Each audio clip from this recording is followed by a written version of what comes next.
ever see the morning, just like a lizard in the spring. I'm gonna run out in the meadow now to catch the silence when it sings. I'm gonna force the Serengeti to disappear into my eyes. And then when I hear your voices calling, I'm gonna turn just inside now. Well, if I ever get to somewhere, just like I'm all deep in the ground, hell, I won't be found.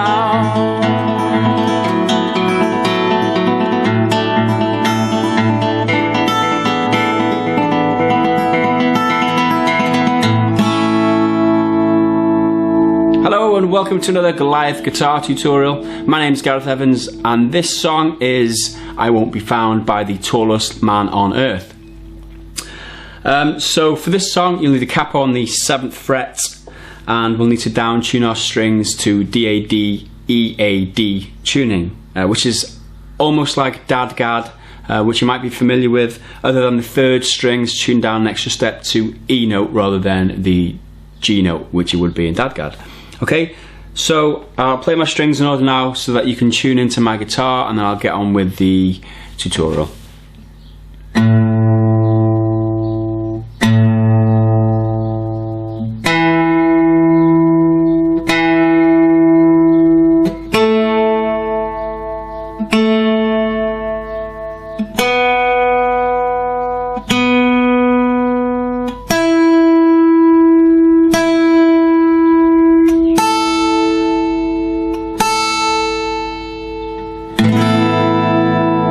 Okay, if anyone comments in this video asking, oh, what's the tuning for this song, I scratch my head when people do that because I always put the tuning of the song in the video and I always play my strings so they can tune into my guitar. So can somebody point them in the direction of this part of the video, and I'll be very grateful for that. So now I'll teach you the simple version of the song first, which will be the album version. And then later on I'll teach you all the other tricky bits where he plays that and such like, which he plays when he plays it live, which is obviously the song's evolved since when he recorded it first on the album version 5 years ago. He now plays it a bit trickier, but I'll teach you them later on. I'll put the more difficult parts aside for now. I'll teach you the basics so you can get your teeth into that. And more people can learn it rather than get turned off by all the difficult parts. Anyway, to the basic intro, you might notice also before I start, the capo is on the 7th fret for my tutorial, and because it was on the 7th fret for the live version that I learnt this song from originally. On the album, he plays it on the 8th fret, which is slightly higher. But if you want to play on the 8th fret, that's fine. For now, I'll leave it on the 7th fret. I'll teach you the hand positions with the left hand in relation to the capo. So on the 2nd fret would be here, on the 5th string, and the 3rd fret would be here, and such like. So if I say 2nd fret's here, 3rd fret's there. And so when you want to move it up or move it down, depending on your vocal range or whatever, you can still play it in relation to the capo, and it won't matter too much. Okay, you'll be able to play it anywhere on the neck. Okay, so with all that talking out the way, into the tutorial. First shape for the intro, 2nd fret on the 4th string, 3rd fret on the 3rd string.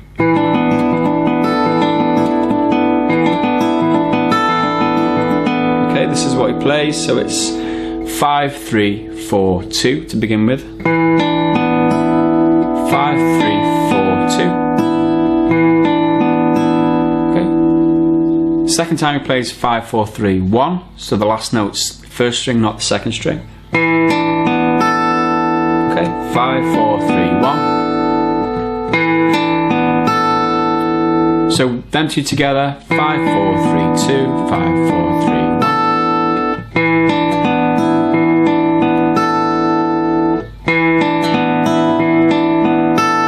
Okay, back to 5, 4, 3, 2 after that. And lastly, 5, 3, 4, 2. I hope I said that. Lastly, 5, 3, 4 to finish off with, just them 3 notes, okay? So all together, we should have this.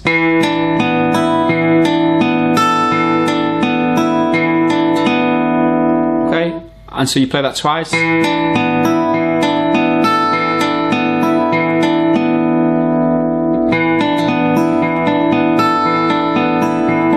And then into the verse.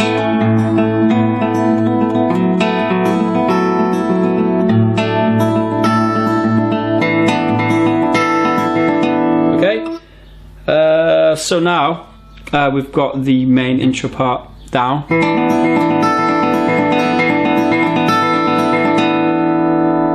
So that's how it should be. Obviously, play it slowly to begin with, and then speed up once you're happy, or once your fingers know what to do. Speed up and then practice fast. So the verse part, which is also the end of the intro. Also, if that's, hopefully I haven't confused you, but he plays this through on without singing the end of the intro before he starts singing over it. Okay, so it's this to begin with. So it's 6, 5,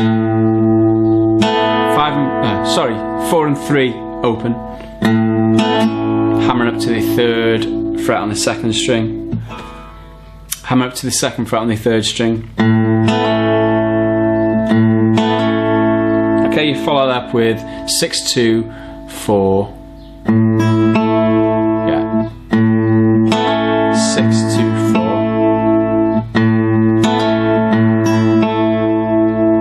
Okay, then you lift off the 3rd string, play 6 and 3 together, and then 4, 2. Okay, so it's pinch, 4, 2.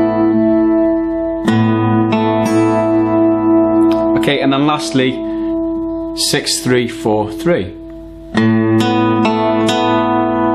Okay, so we've got the pinch, 4, 2, 6, 3, 4, 3.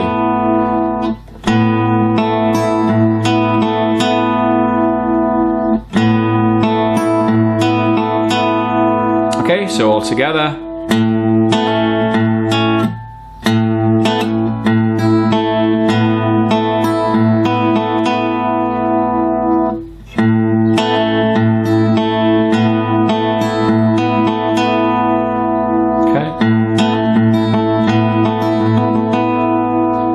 Into the next shape, which is simply the 2nd fret on the 5th string. Okay, the picking pattern now, we play 5, 4 and 3, and then 5, 2, 4, 3. Okay, 5, 4 and 3, 5, 2, 4, 3.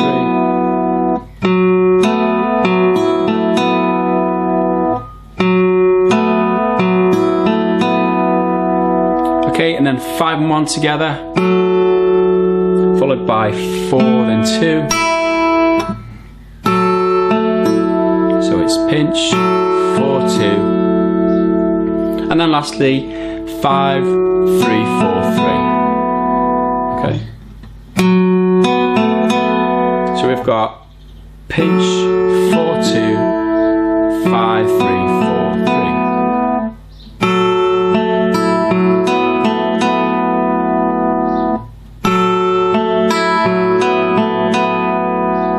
Okay, so this whole of this part would be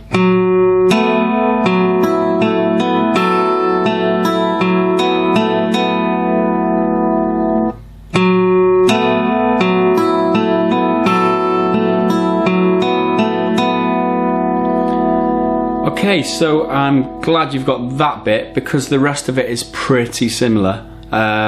You'll notice on this shape here that I've just shown you, thumb should alternate between the 5th string and the 4th string. Okay, the thumb should be bouncing between the 5th and the 4th. Okay, so the next shape is the 3rd fret on the 3rd string. You play the same picking part again, exactly the same, other than the thumb is now bouncing off the 6th and 4th string. Okay, so we've got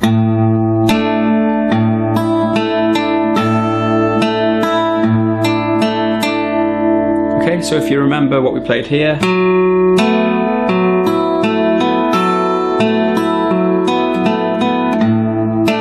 move to this shape, play exactly the same like I said, but thumbs now on 6 and 4. So we're not playing 5 at all. What Christian Mattsson does is he uses his middle finger for that first shape and just adds his finger to the 3rd fret on the 3rd string for the 2nd shape, and leaves his finger on the 5th string there. Why is it going out of focus? He leaves his finger on the 5th string there. I think because you don't actually play it in this shape, I think he leaves it there in case he mishits the string and plays the 5th. Okay, so it would be the right note for the right chord, because that's the actual chord. He leaves it there. You don't have to leave it there, but you can leave it there in case you hit the 5th instead of the 6th, or if that makes sense. Hopefully I'm not baffling you with information. So the last shape again is the shape we had in the intro, on the first part of the intro, which is the 2nd fret on the 4th string, 3rd fret on the 3rd string, and again the same picking pattern as we played previously, back to the original 5 and 4 with your thumb.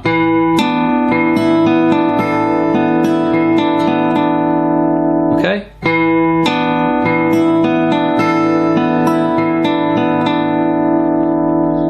And that should be one rotation. So what we should have is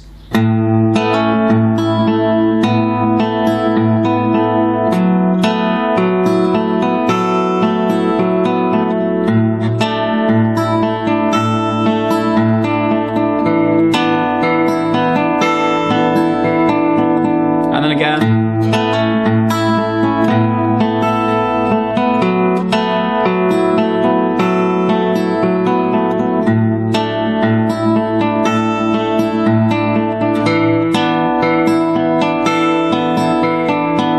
Okay, so that's played through twice. This is obviously during the intro, so I'll speed up now and play what I've taught you so far.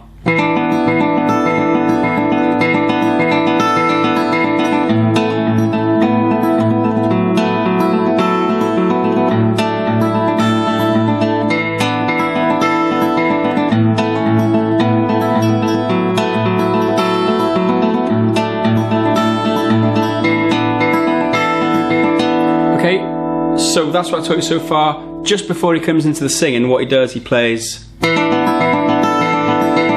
one of them, which is what you played right at the very start: 5, 3, 4, 2, 5, 3, 4, 1, 5, 3, 4, 2, 5, 3, 4.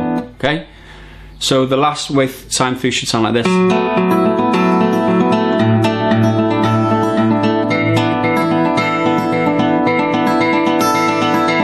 Into the singing, which I won't do too much of because for obvious reasons. So that's the intro. I've also taught you the part that he plays in the verse 2, but I'll explain that more in part 2. Hopefully this has helped. If it has, give me a thumbs up, because what it does, it helps other people find this video, promotes it in the search listings, and what you end up doing is you end up helping other people to find this. Okay, so you help me help other people. If you want to go and find some more Tallest Man on Earth tutorials, or if you want to go and find part 2 easier, if you can't find it in any of the links around on YouTube, go to the website www.goliathguitartutorials.com. You'll find the full listings of all the tutorials. I've done 3 Tallest Man on Earth songs previous to this one. I'm also going to do another couple in the coming weeks. I've got 2 more lined up, which I won't tell you about just yet. To find them, the easiest place to go is to the website. Also, you'll find lots of other picking tutorials there, things you might like. They're all easy to find, a lot easier to find on the website, so go there. So thanks for watching, and click on part 2 now and continue with the tutorial, and have fun.